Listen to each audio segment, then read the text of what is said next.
ကျဖားနဲ့မြေခွေတခါတော့ကရွာတူရမှာကျဖားတကောင်ရှိပါတယ်မနက်ခင်းမှာစောစောထပြီးတွန်သန်ပေးရတဲ့သူ့ရဲ့တာဝန်ကိုသူကကြေပွန်ပါတယ်တနေ့မှာတော့ကျဖားကတစ်ပင်ထိပ်ပြားမှာနားနေတော့မြေခွေးတကောင်ကထိုအနားကိုရောက်လာပါတယ်မြေခွေးကကျဖားကိုမြင်လိုက်တဲ့အခါကျဖားကိုစားဖို့ကြံပါတော့တယ်အဲ့ဒါကြောင့်မြေခွေးကချိုသားတဲ့အတန်နဲ့ကျဖားကိုစကားပြောပါတော့တယ်အဆွေချက်ဖာမင်းစီကိုကောင်းကင်ဘုံကသတင်းတစ်ခုလာပြောပြတာငှက်တွေအားလုံးနဲ့တရိษံတွေဟာမိတ်ဆွေဖြစ်ပြီးငြိမ်းချမ်းစွာအတူနေထိုင်ကြရမယ်တဲ့လို့မြေခွေးကပြောလိုက်တယ်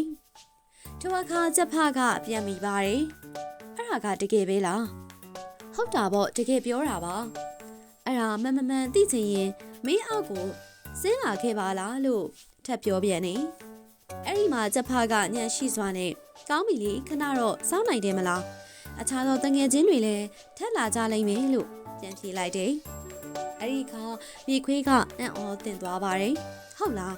ဘသူတွေလာကြအောင်ပါတော့ချက်ဖာကပြန်ဖြေလိုက်တယ်အမဲလိုက်ခွေးတွေလာနေတာငါမြင်နေရတယ်သူတို့ကိုခဏလောက်စောင်းလိုက်ပါအောင်အမဲလိုက်ခွေးလို့လဲကြားရောမြေခွေးကလန့်သွားပါတော့တယ်ချက်ဖာရှိတဲ့အပင်အောက်ကနေထွက်ပြေးသွားပါတော့တယ်ချက်ဖာကအော်မေးလိုက်ပါသေးတယ်ဟာဘာလို့ထွက်ပြေးသွားတာတော့အမဲလိုက်ခွေးတွေနဲ့တငယ်ချင်းမဖြစ်ချင်ဘူးလားလို့မေးလိုက်တဲ့အခါမြေခွေးကပြန်ဖြေပါတယ်အဲ့ဒါကိုမေးလိုက်တော့လို့ဖြေပြီးထိုနေရာကနေအလင်းမြန်ပြေးထွက်သွားပါတော့တယ်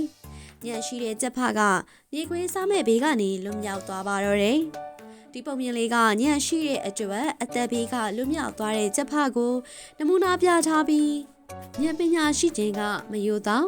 ကောက်စစ်စင်းလဲသူတွေကိုတော့ကြော်လွားနိုင်ကြောင်းသင်ခန်းစာပေးထားပါတယ်။လူတယောက်မှလည်းဉာဏ်ပညာရှိခြင်းကဘဝတစ်ခုလုံးကိုမကောင်းတဲ့သူတွေကိုယ်ဖျက်ဆီးမဲ့သူတွေရဲ့ဘေးကနေကယ်ဆယ်ပေးနိုင်ကြောင်းဉာဏ်ပညာရှိခြင်းကဘဝတစ်ခုလုံးမှာအရေးကြီးကြောင်းသတိထားသင်ပါတယ်။လောဘ